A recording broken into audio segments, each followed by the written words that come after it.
Today, I'm pleased to announce members of my science and technology team. Dr. John Holdren has agreed to serve as Assistant to the President for Science and Technology and Director of the White House Office of Science and Technology Policy. John P. Holdren is the resident science czar of the Obama White House. He's the head of the White House Council on Science and Technology, key advisor operating out of the new Executive Office building in Washington, D.C. This man is a Malthusian fanatic. He's a follower of Bentham and Malthus and Darwin. In other words, the main philosophers of the British Empire in the 19th century and the fountainhead of reactionary and anti-human ideology in that time frame. He's a radical environmentalist, an ecological fanatic, a green kook, a wacko, except that it's also very sinister because the implications of his belief structure and his world outlook are genocide. He is, in particular, an enemy of the traditional American point of view on the world. Holdren polemicizes in his books against people he calls the cornucopians, people who think that the bounty of nature and of production is unlimited. He says that's not true. There are limits to growth, and we have to live within those limits. He polemicizes against growthsmanship, that you can grow your way out of a crisis. According to Holdren, that door has been permanently closed on all of us. And in particular, he says he hates the moonshot mentality of the average American. And that is to say, with the right kind of national mobilization, technology, and political will, you can do just about anything, including putting a man on the moon or putting other people out into space. So Holdren is anti-American in this deep way. He is a pessimist culturally and historically. He calls himself a neo-Malthusianism. Now, the heart of his outlook is what he calls, he says that population is the root of all human problems. In other words, people pollute. Humanity is a cancer on the face of the earth. The one big problem in the ecosystem is the role of humankind. And of course, in reality, the existing ecosystem could not survive without the constant contributions of human production. It's very easy to show that.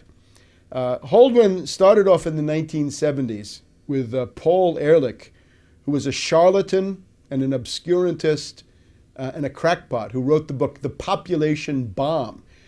Ehrlich was convinced that world population was growing out of control and that this is going to lead to a breakdown of human civilization sometime in the late 20th century. And it goes together with the campaign of the limits of growth, the Club of Rome, Aurelio Peccei, and the rest of these people. This is kind of the intellectual milieu that Holdren comes out of.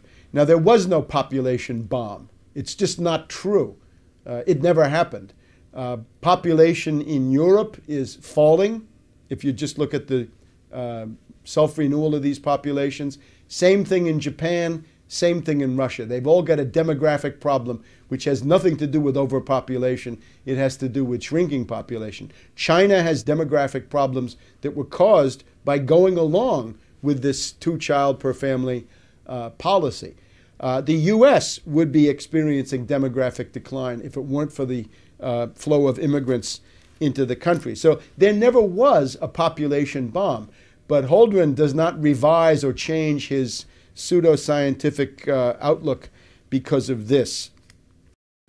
Population is the problem. Now, he looks around the world, writing in the early 1970s in one of his textbooks, and he says, some countries have so much population that they ought to be triaged. We should cut them off, give them no more food aid, no more credit, no more help of any kind. Well, what are the countries? He says India is probably on the list. India, hundreds and hundreds of millions of people, and Holdren says cast them into the outer darkness. Then Bangladesh, with a couple of 100 million people, Holdren says for sure Bangladesh has got to be triaged. Give them nothing. Now again, the note of genocide. the idea that whole countries should be consigned to doom puts Holdren in a league which is far beyond Hitler in terms of the number of victims that these policies would result in. He hates science and technology. He wants to limit science and technology. He regards them as a threat to what he thinks of as the social order, and also to the crackpot views of charlatans and fakers like himself. He says he wants to create a science court that would decide which inventions could be put into practice and which would have to be banned. This is unbelievable. This would essentially strangle the source of human progress and consign us all into a stagnation and ruin, which would never end.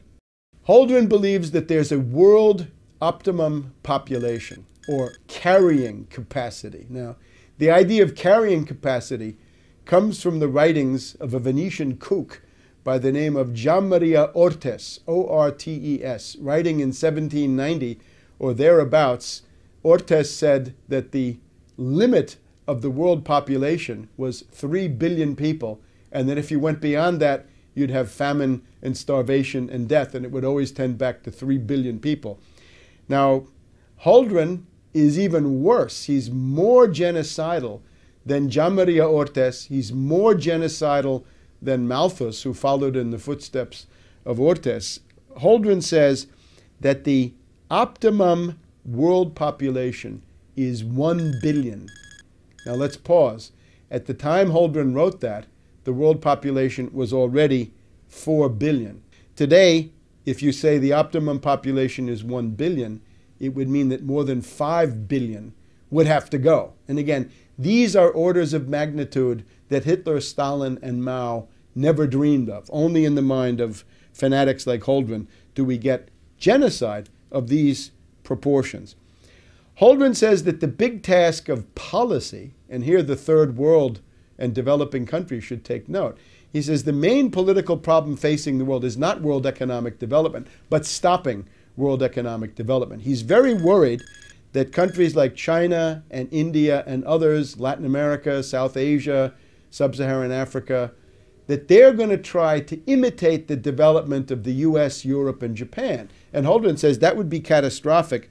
What we need is to stop third world development. We've got to convince the third world not to do that, and we've got to institute de-development worldwide. In other words, turn back the clock of history, roll back progress, and go back to what amounts to pre-industrial civilization. Well, pre-industrial civilization is a lifespan of 30 to 35 years, nasty, brutish, and short, as Hobbes put it. So that's what Holdren wants for you and your family.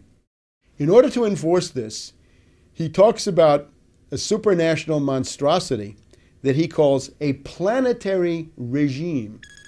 This means a world empire, a supranational, one-world government that would attempt to control all details of human life. Would start with what he calls the global commons. That is to say, anything that impacts the air, the soil, and the oceans would become the subject of international, supranational intervention. It would be like the IMF on steroids. Instead of just economic life, it would extend to everything. Again, the temperature in your living room, the kind of car you have, the amount you get to eat, whether you have a pet. I mean, minimal details about your everyday life.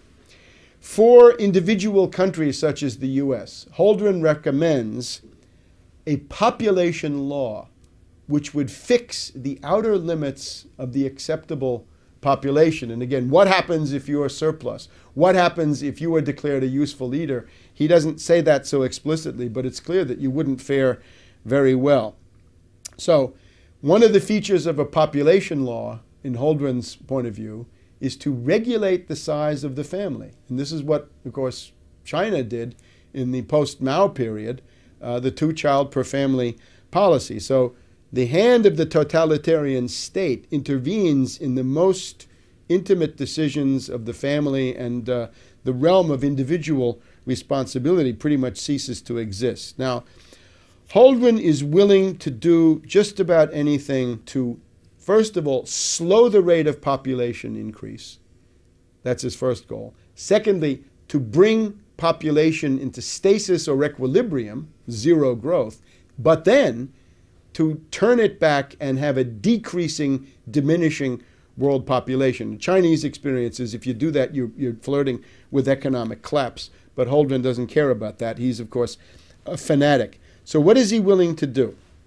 He talks about all kinds of forced sterilization, that you can have surgical interventions on males. In India, he says, there was a policy of obligatory vasectomy once you had 2 children in the family if you were a government employee. He says that's something we could think about imitating. Compulsory abortion. Think about that. That would be something that was flirted with in post-Maoist China.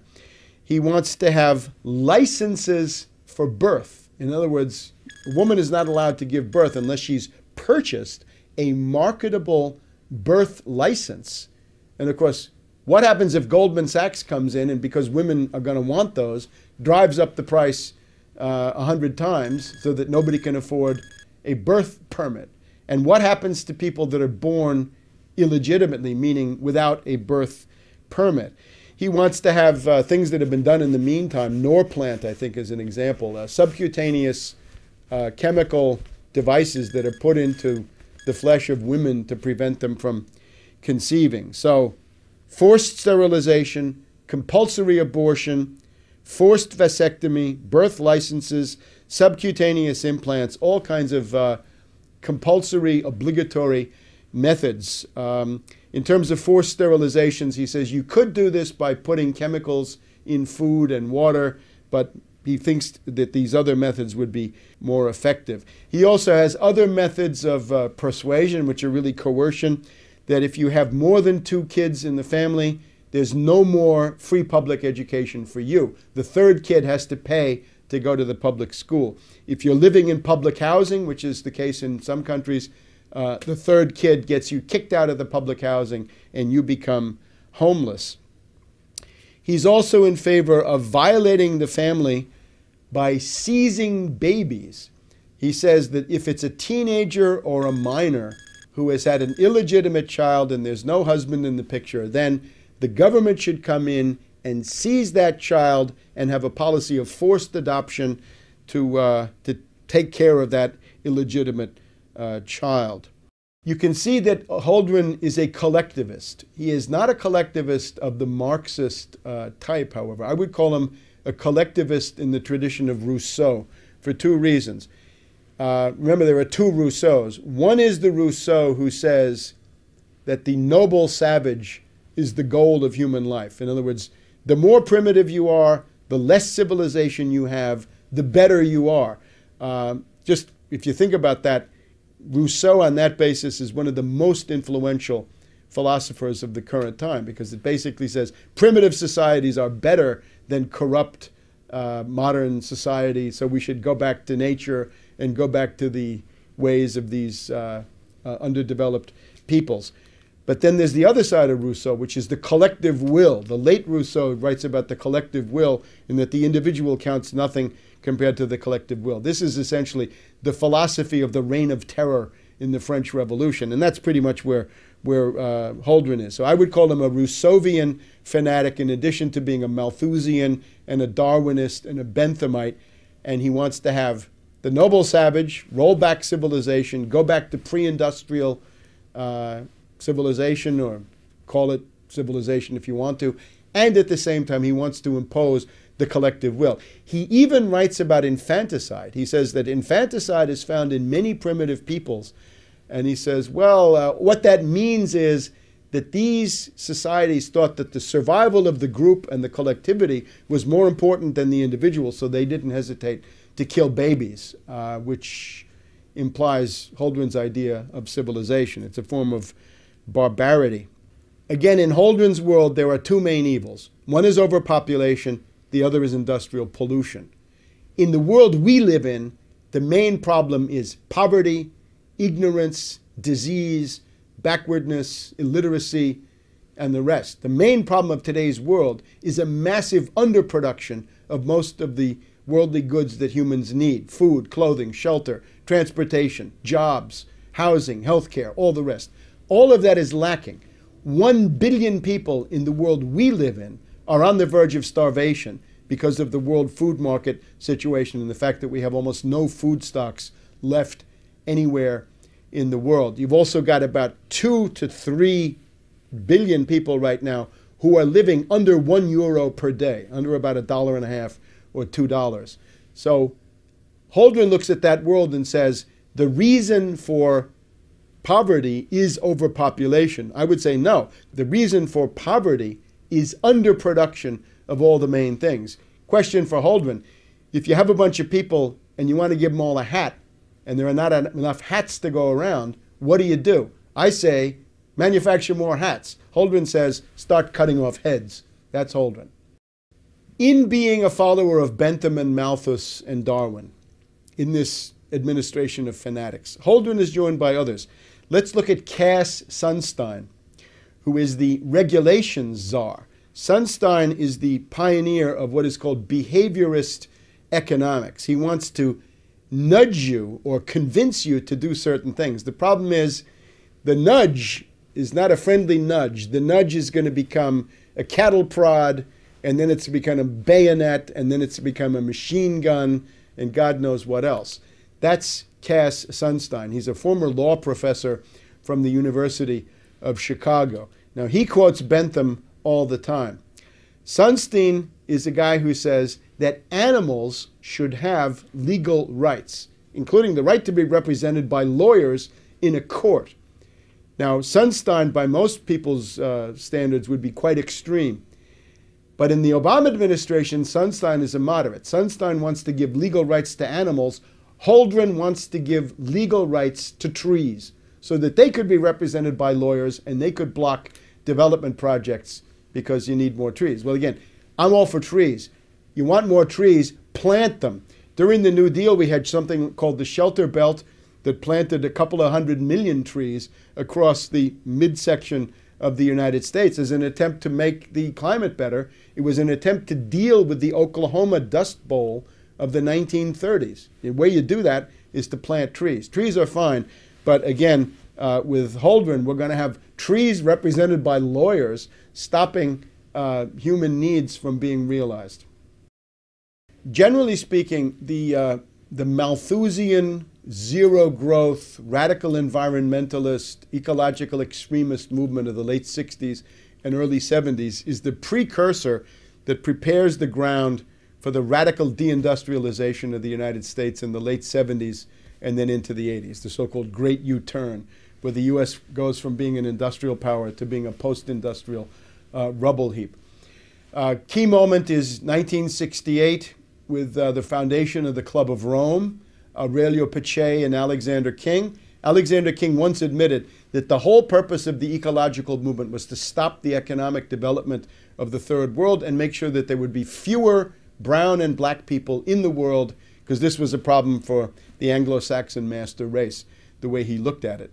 1972, you've got this tremendous work of charlatans and crackpots, Meadows and Forrester, The Limits to Growth, which was that the world really should have ended already because the raw materials are being exhausted at such a rapid rate. So out of that, you get the green movement, the greening of America, and the coming of something that you didn't have before, was a mass constituency for radical environmentalists. In particular, Malthus used to be a dirty word among leftists because he was considered a British imperialist. Marx and Engels had to attack Malthus because otherwise they couldn't function in progressive circles. But by the 1970s, thanks to this, Malthus and Darwin become good guys when, of course, they're really very bad and both charlatans and crackpots. So that's sort of the preparation. You've also got people saying that a service economy is better, the so-called Triple Revolution Committee. You've got the government of Edward Heath in Britain and Harold Wilson of the Labour Party saying quality of life is more important than production. All of these are ways to begin arguing the idea of deindustrialization. The way you get it, though, big time in the U.S. is Paul Adolph Volcker of the Trilateral Commission, appointed by Jimmy Carter of the Trilateral Commission. And what Volcker then does is he gets the Federal Reserve. and he raises interest rates to unprecedented levels, a 22% prime rate, meaning that for most people, the interest rates were 30% or even more. And that's for mortgages, for various kinds of business financing and so forth. What Volcker was able to do was to essentially destroy the industrial base of the United States. It became impossible to produce with credit costing that much. Some people compared this to Keynes, right? Keynes said, well, let's have inflation as a cure for depression.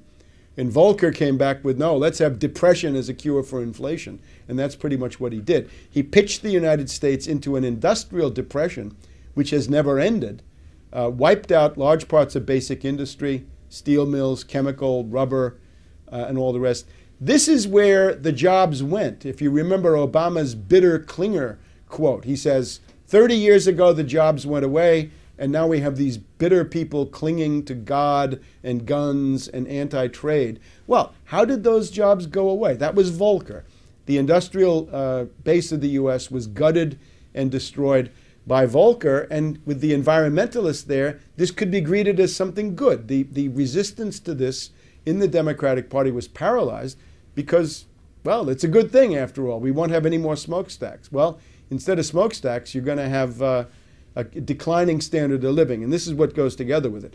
Since about 1967, the U.S. standard of living has declined by 2/3, and that includes average hourly earnings. It includes the fact that the usual measures of inflation don't tell you how much inflation has been. It's much more because you have to include medical care, insurance, and other things that are not really reflected in the market basket.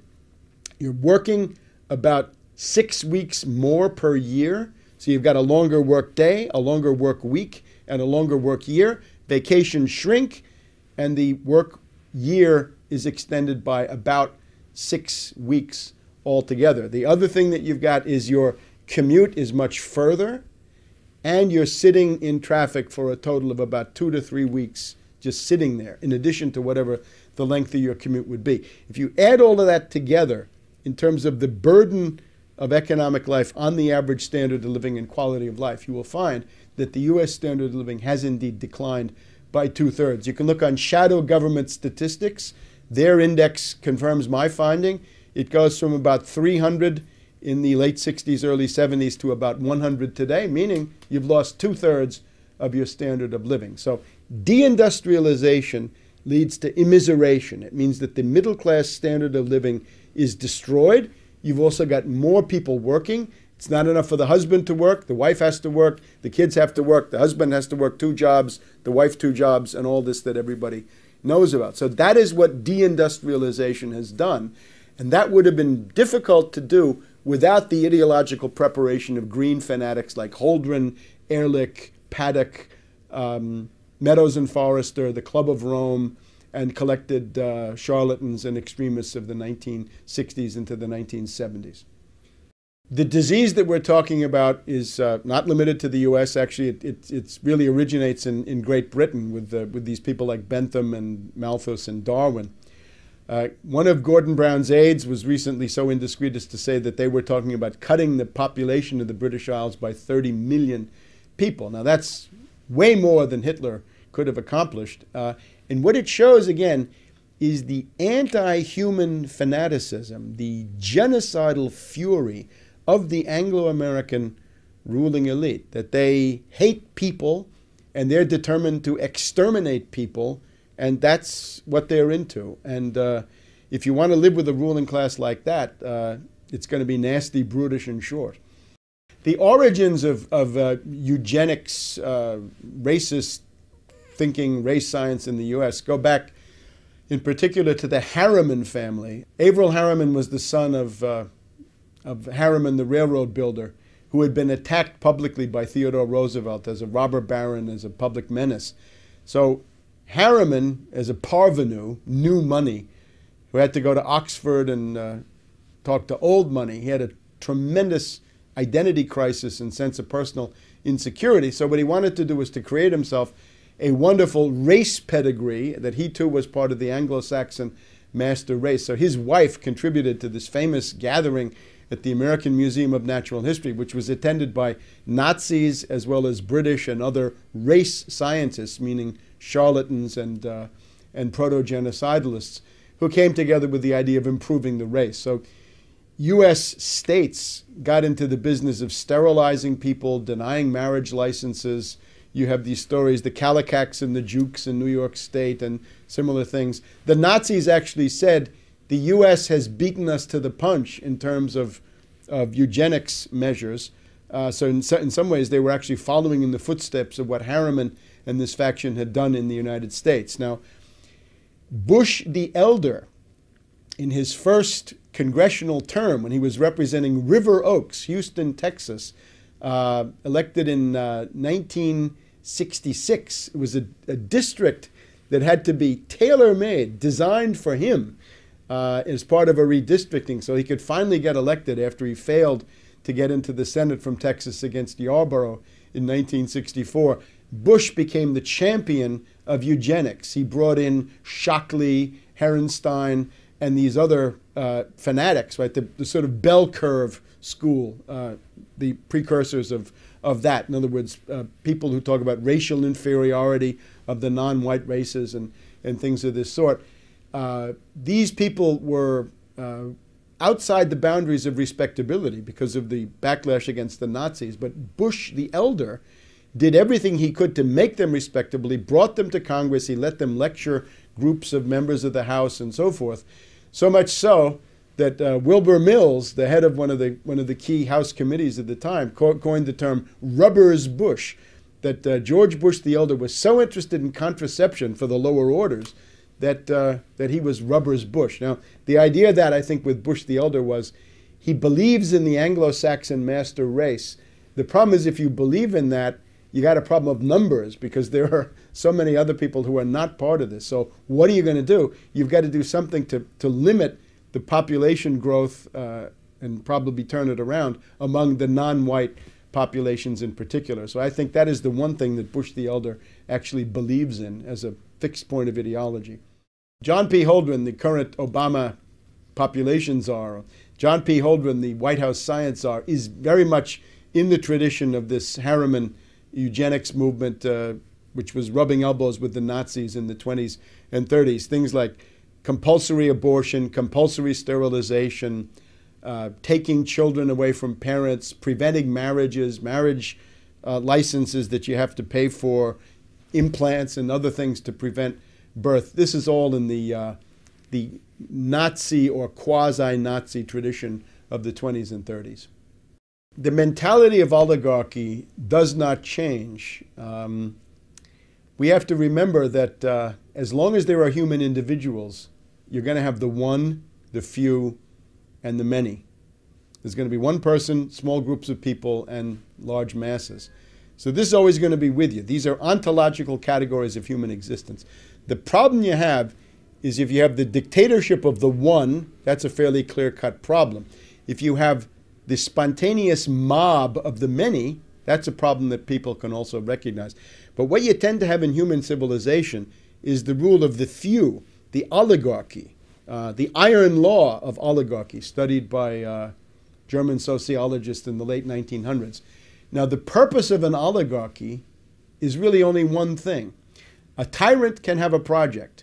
A mob can have a goal. But an oligarchy is there to do one thing, to perpetuate oligarchy, to give it more and more power and allow it to exist.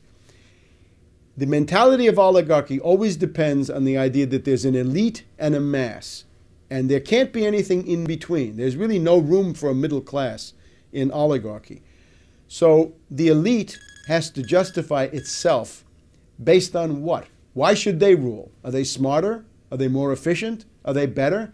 They're probably none of those things. They're probably inferior in many ways. So they've got to find other ways to justify what is an irrational principle of domination.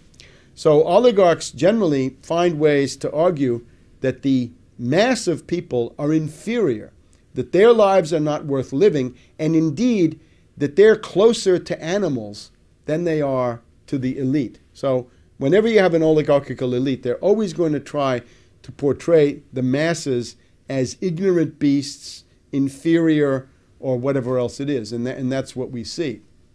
This is very strong in the Anglo-American world. The U.S.-British tradition is not that of a dictator. Stalin, Hitler, this you generally don't find. It's also not so much in the notion of mob rule and demagogy of that sort, although occasionally it is. Generally what you have in terms of real power is an oligarchy. So this oligarchy is inherited from Venice, from the Venetian Republic of the Middle Ages, and it's transferred into Britain between 1500 and 1600 or so in the form of the Whig Party, the top aristocratic party, which rules Britain from the early 1600s really until about 1832 and the Reform Bill. So it's an oligarchical system. The US and the British are a polycentric oligarchy where you can't say the Bilderberger runs it, or the Trilateral, or the CFR, or Bohemian Grove, or whatever it is. All of those are power centers that jostle each other and coexist. But what they amount to is an oligarchy. If you have a tyrant, you can convince the tyrant to change policy. It can be done.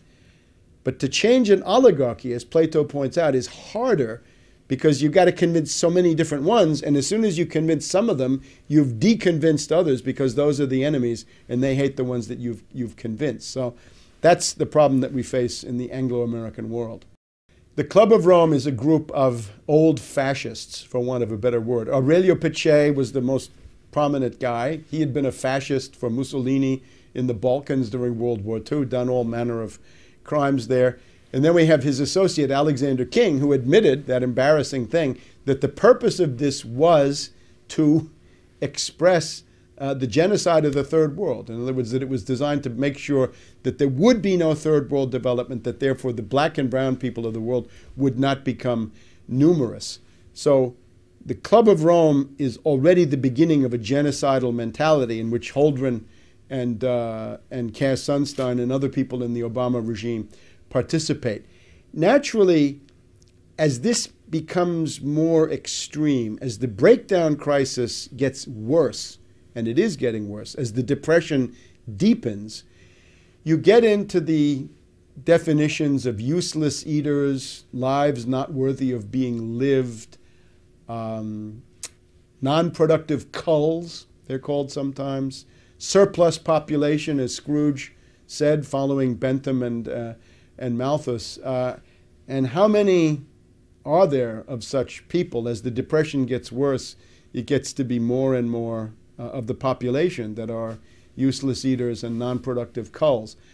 So the problem that we face is the ideology has deteriorated.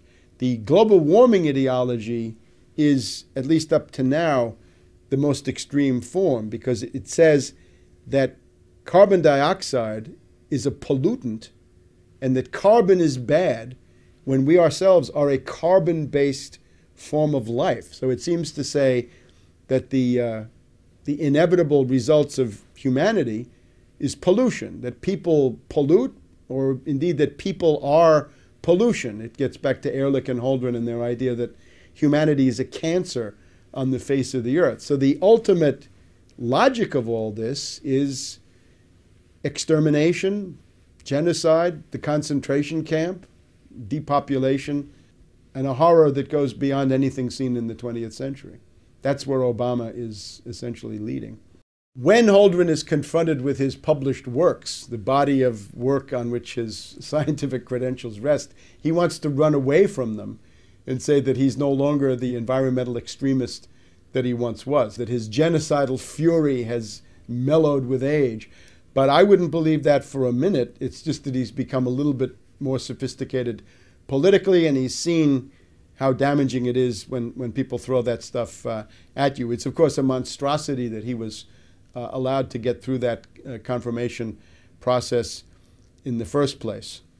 In terms of genocide, genocide entered the U.S. policy realm in an overt way with this National Security Memorandum 200 by Kissinger in the 1974-75 period, which said that if you have population growth in third world countries, they will compete for the limited natural resources that the U.S. intends to monopolize.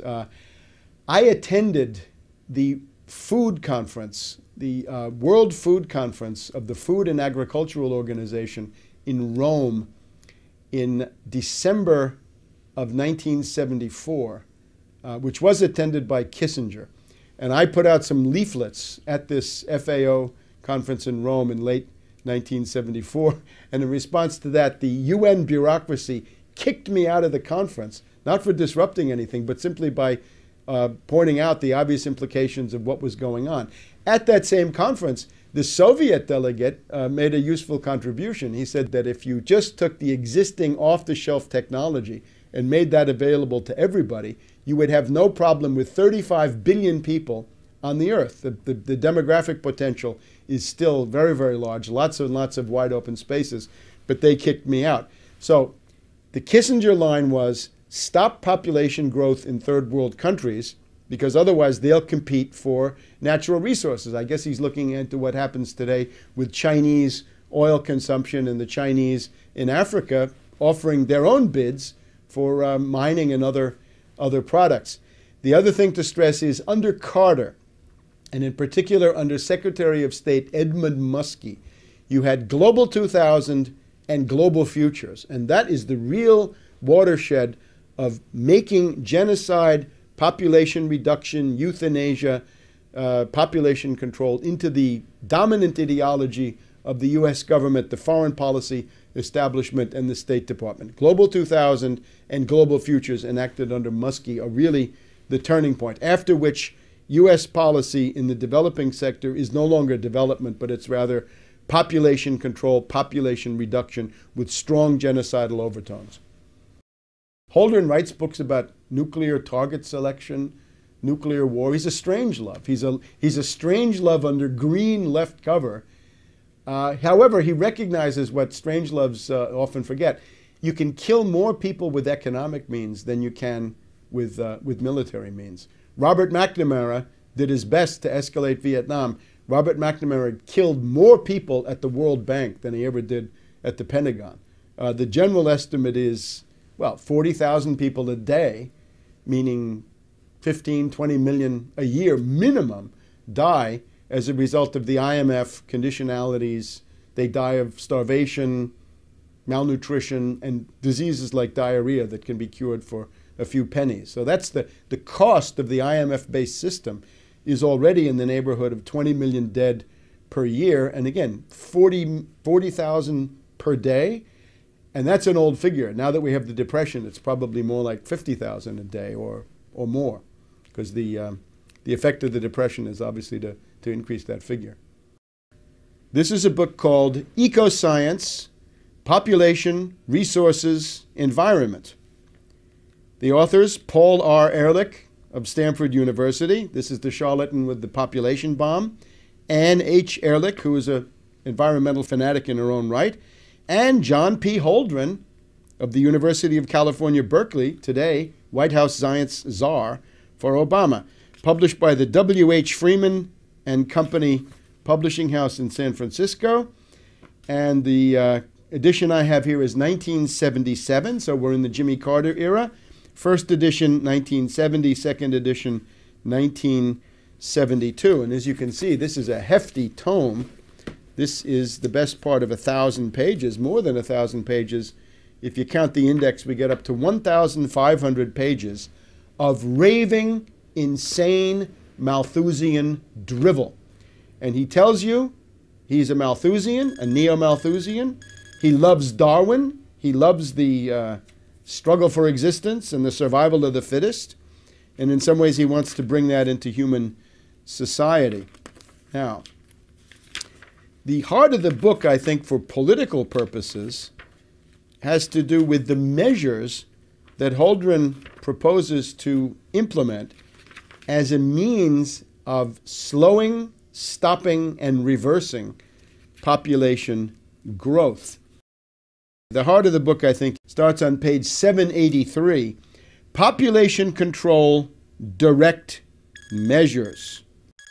You've got to convince people of the necessity of reducing population. For example, one thing he quotes approvingly, a case in point was the sudden imposition in 1976 of compulsory sterilization in some states in India and for government employees in Delhi, following 2 decades of discouraging results from voluntary family planning. So let's make it involuntary, compulsory, obligatory, and we're going to come in with compulsory sterilization. Let's jump ahead to the involuntary controls. In the 1960s, it was proposed to vasectomize all fathers of 3 or more children in India. India entertained the policy of compulsory sterilization, and if they had really done it, then they would have been better off, as Holdren says. A program of sterilizing women after their 2nd or 3rd child, despite the fact that this is harder to do than a vasectomy, might be easier to implement than sterilizing men. Other than that, Holdren is interested, and again on page 787, the development of a long-term sterilizing capsule that could be implanted under the skin and removed when pregnancy is desired. Well, this is Norplant, and that's been implanted in victim populations in U.S. inner cities now for a couple of decades. One of the problems is, how do you get it out? The government puts it in, but who's going to help you to take it out? That's a little bit harder. Another proposal that Holdren is interested in, he quotes the economist Kevin Boulding, British, I'm pretty sure. Boulding proposed to issue to each woman at maturity a marketable license that would entitle her to have a fixed number of children. And of course, again, if Goldman Sachs gets into the market, then that could be priced out of reach of poor people. He quotes social scientists who have looked into the effects of a marketable license for birth. A very interesting chart on page 788. Baby licenses. We're told that you can have a monthly subsidy if you have no more than 2 children. You can have a monthly tax on people with more than 2 children to discourage that. A one-time lump sum tax on excess babies over 2. So if you're over 2 children, that's excess. And quotas for families. So again, the basic idea is some measures designed to persuade, and then the hardcore, hardline measures, compulsory sterilization, compulsory abortion, and it's also a good idea to take children away from mothers if they're teenagers, unmarried, and otherwise not suitable. Now, he wants to impose this not just domestically in the U.S., but even more. He wants to have family planning measures. Here on page 789, he wants to have family planning measures in the less developed countries. High priority should be given to stimulating attitude changes and counteracting the effects of pro-natalist traditions. You may remember President de Gaulle of France talked about 100 million Frenchmen as a national goal. Obviously, for Holdren, this is impossible. What are the problems with this? Well, one problem is human rights, page 793. Some people have this idea that there's a fundamental human right for each person responsibly to determine the size of his or her own family. Holdren doesn't like that one. Could this be done in the U.S.? Well, we have the Constitution. Holdren laments, and now we're on page 837. To date, there has been no serious attempt in Western countries, Europe, U.S., Japan, to use laws to control excessive population growth, although there exists ample authority under which population growth could be regulated. For example, under the U.S. Constitution, effective population control programs could be enacted under the clauses that empower Congress to appropriate funds to provide for the general welfare and to regulate commerce. So the Commerce Clause becomes abortion and sterilization. Or for the Equal Protection Clause of the 14th Amendment. So the idea is strip everybody of the right to exist under the 14th Amendment. Such laws constitutionally could be very broad. Indeed, it has even been concluded that compulsory population control laws, even including laws requiring compulsory abortion, could be sustained under the existing Constitution if the population crisis became sufficiently severe to endanger the society. Few today consider the situation in the United States serious enough to justify compulsion, however, laments Holdren. The most compelling arguments that might be used to justify government regulation of reproduction are based on the rapid population growth relative to the capacity of environmental and social systems to absorb the associated impact. The appeal to greed. To provide a high quality of life for all, there must be fewer people, says Holdren. But there are other sound reasons that support the use of law to regulate reproduction. In today's world, Holdren writes on page 838, the number of children in a family is a matter of profound public concern. There is no individual sphere anymore for a Malthusian fanatic. On page 850, Holdren wants to convert to a spaceman economy. This is not the moonshot anymore. This is the idea that you're on spaceship Earth and everything you have with you is a limited resource. So what you've got to do is reduce throughput of raw materials in industrial processes. He quotes a fellow crackpot, Herman Daly, who has suggested a specific mechanism for accomplishing population reduction. Put strict depletion quotas on the natural resources of the United States, meaning that you couldn't use more than 2 or 3% of the existing oil or minerals or whatever it is. The problem with that is, what we've found since the publication of the Limits of Growth is that the available stocks of most raw materials have grown. They haven't gone down, they've gone up, because you find more than you use.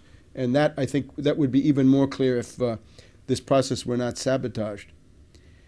We would want to impose restrictions on the import of manufactured goods. Well, up to a point, but not for Holdren's goals. And there's a big attack on the cornucopians, again on page 851. The American mentality that you can solve things through science and production is something that Holdren wants to polemicize against. And that gets us then to his favorite theme, page 926, the de-development of overdeveloped countries. We've got to stop the less developed countries from imitating the growth path of the developed world. One key to saving world society lies in a measured and orderly retreat from overdevelopment in today's overdeveloped countries. That would be the U.S. A process we will label, for want of a better word, de-development. So if you thought your living standard was too low, Holdren is here to tell you your living standard is too high. You should be de-developed. World government, international controls, the global commons. The quote here is, mutual coercion, mutually agreed upon. The New World Order. It has been apparent for some time that the nations of this planet cannot long survive, we read on page 939, cannot long survive without a system of worldwide controls for dealing with the ecosphere, the world economic system, and world economic growth. Such a system must be, above all, capable of resolving national differences. This is the basic conclusion of the distinguished professor of international law, Richard A. Falk, as he analyzed the situation, exemplified by the projections of alternative future scenarios. We might enter a plea here for surrendering some national sovereignty to a world government.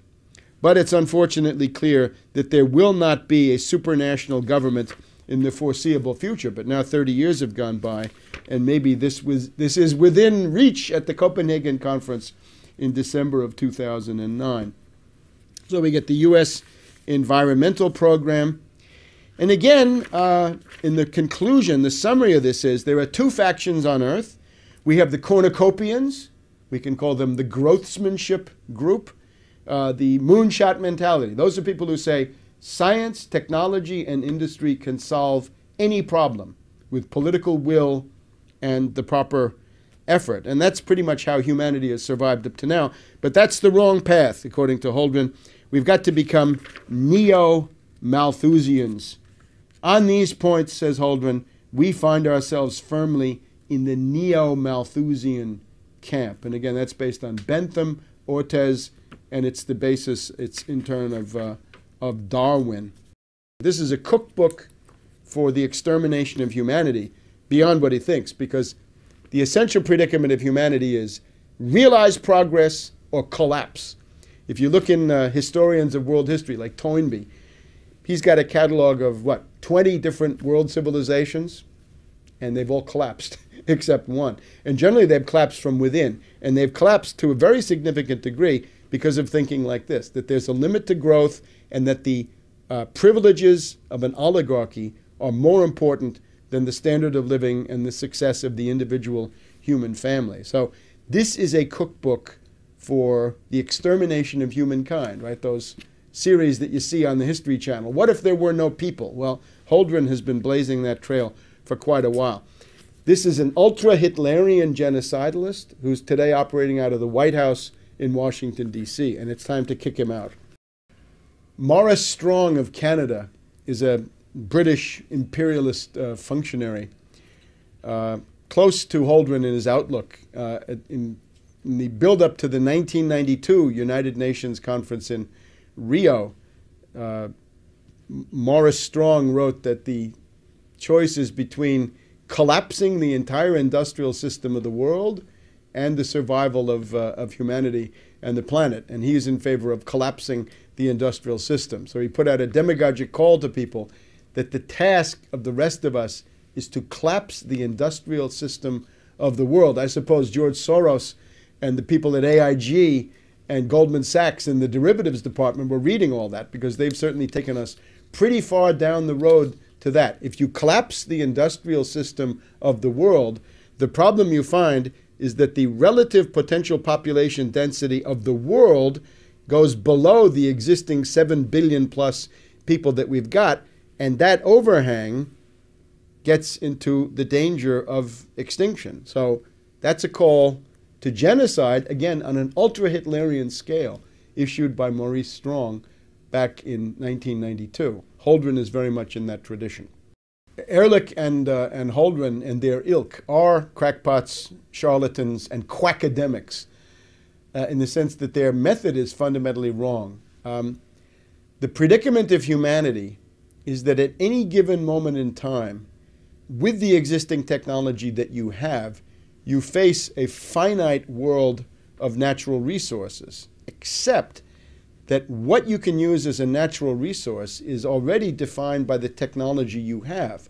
So if you expand your technological repertoire and armory through scientific discovery and technological development, you can define increasing areas of the natural world as usable natural resources. And that's what we've done up to now. If wood is not enough, get coal. If coal is not convenient, get oil. If oil is not enough, get nuclear. If nuclear has problems, get thermonuclear. Look at antimatter. Look beyond, and still beyond a horizon that we can't even see at this point.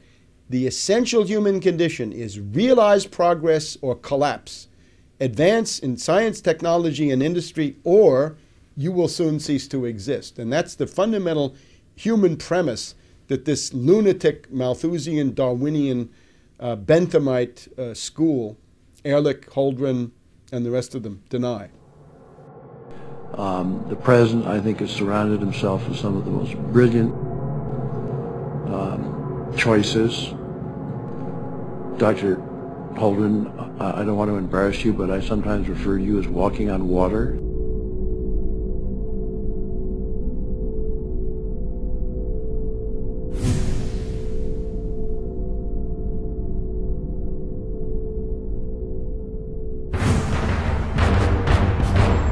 Ask yourselves, what are you doing in this time of great challenge? What are you doing to unlock minds? Go to Infowars.com and PrisonPlanet.tv for the latest headlines and coverage. cutting-edge information.